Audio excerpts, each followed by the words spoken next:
আমরা আজকে Samsung smartphone device এবং ট্যাবলেট ইউজারের জন্য তৈরি কাইস 3 এটা নিয়ে আলোচনা করব। এটা কিভাবে ব্যবহার করতে হয় সেটা দেখব। এটা আসলে একটি বেশ প্রয়োজনীয় সফটওয়্যার, যেটা দিয়ে যে কোনো স্মার্টফোন, বিশেষ করে স্যামসাংয়ের স্মার্টফোন ব্যাকআপ, সিঙ্ক্রোনাইজেশন এগুলো করা যায়। যখন আমাদের সেটটি চেঞ্জ করব, একটা স্যামসাং থেকে আরেকটা স্যামসাংয়ে যাব, তখন আমাদের এই ব্যাকআপটা আবার সেই স্যামসাংয়ে রিস্টোর করতে পারবো। অথবা আমাদের কোনো কারণে সেটটি ড্যামেজ হলে বা লস্ট হয়ে গেলে আমরা এই ব্যাকআপ থেকে আমরা নতুন ডিভাইসে সমস্ত ডেটা রিস্টোর করতে পারবো। তাহলে আমরা দেখি এটা কিভাবে ব্যাকআপ করতে হয়। আমরা এখন একটি ট্যাবকে কানেক্ট করছি।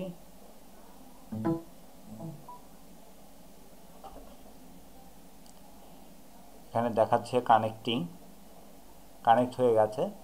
এখানে ইন্টারনাল মেমোরি দেখাচ্ছে, কত ইউজ হয়েছে, কত বাকি আছে, এখান থেকে আমরা দেখতে পাবো। আর ফার্মওয়্যারটি, এই ট্যাবলেটের ফার্মওয়্যারটি এখন কারেন্ট ফার্মওয়্যার ভার্সন এবং লেটেস্ট ফার্মওয়্যার ভার্সন একই, সুতরাং this is the latest firmware.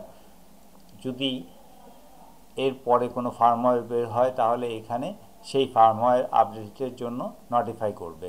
সুতরাং এখান থেকে আমরা ফার্মওয়্যার আপডেট করতে পারবো। এছাড়াও আমরা যে কোনো সময় টুলসে গিয়ে firmware recovery, upgrade setting, upgrade and installation, এই কাজগুলো এখান থেকে করতে পারবো। এখন আমরা দেখি সিঙ্ক্রোনাইজেশনে কি সিঙ্ক্রোনাইজেশন করা যাবে। সিঙ্ক্রোনাইজেশনে আমরা করতে পারবো আউটলুকের সাথে কন্ট্যাক্ট, ক্যালেন্ডার এবং টাস্ক। এগুলো আমরা এখানে যদি সিলেক্ট অল ক্লিক করি তাহলে আমরা সবগুলো জিনিস আউটলুকের সাথে সিঙ্ক্রোনাইজ করতে পারবো। আমি এখন এটা সিঙ্ক্রোনাইজ করছি না। নেক্সট করে গিয়ে আগে আউটলুক সেট আপ করে নিতে হবে, তারপরেই সিঙ্ক্রোনাইজেশন শুরু হয়ে যাবে। আমি এটা ক্যান্সেল করে দিলাম।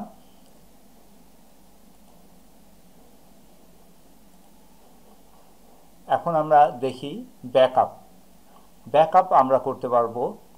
এই ট্যাবে যা কিছু রয়েছে সব কিছু একসাথে আমরা ব্যাকআপ করতে পারবো।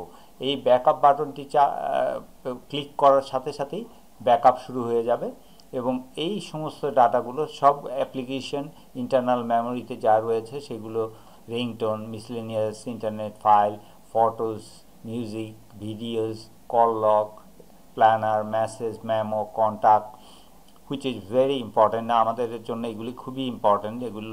এগুলো যদি লস্ট হয়ে যায় আমরা খুব বিপদে পড়ে যাই। বিশেষ করে কন্ট্যাক্ট তো খুবই গুরুত্বপূর্ণ একটি ডাটা, যেটা একবার লস্ট হয়ে গেলে সবার কন্ট্যাক্টই আমরা হারিয়ে ফেলি।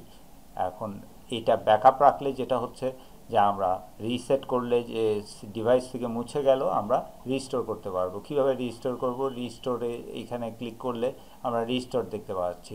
এখানে যেই স্মার্টফোনটি ব্যাকআপ করা হয়েছিল সেটার নাম দেখাচ্ছে এবং কত তারিখে ব্যাকআপ করা হয়েছিল সেই ডেটটাও এখানে দেখাচ্ছে এবং যতগুলো ব্যাকআপ থাকবে এখানে ড্রপডাউন লিস্টে সেগুলো দেখাবে এবং সেই ডিভাইসগুলোও দেখাবে।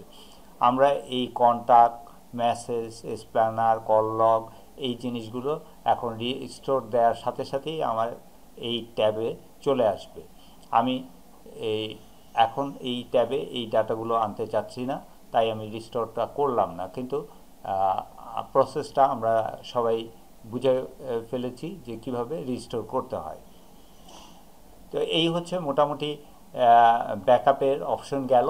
তারপরে মিউজিক, এই মিউজিকের এখানে গিয়ে আমরা যে কোনো মিউজিক এখানে ড্র্যাগ অ্যান্ড ড্রপ করলেই চলে আসবে মিউজিক লাইব্রেরি থেকে। এই মিউজিক লাইব্রেরি থেকে অ্যাড মিউজিক ফাইল করলেই এখানে আসবে, সেখান থেকে এখানে আসবে, এখানে প্লাস দিলে ওইখান থেকেও আমরা প্লাস করে ইন্টারনাল মেমোরি এক্সটার্নাল মেমোরিতে যে কোনো গান মিউজিক এগুলো নিতে পারি। যেমন এটা এখান থেকে প্লেও করতে পারি। এখানে প্লে বাটন রয়েছে, প্লে বাটনে প্লে দিলে এটা প্লে হবে।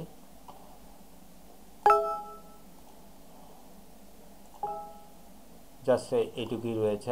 আর ওভার দ্য হরাইজন, এটা আমরা সবাই পরিচিত, এটা আমাদের ডিফল্ট রিংটোন।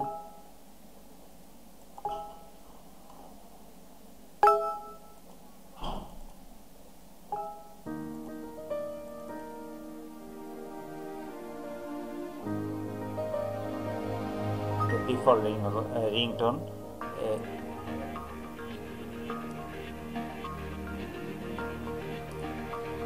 এইখান থেকে আমরা ইচ্ছা করলে মিউজিক প্লেও করতে পারি।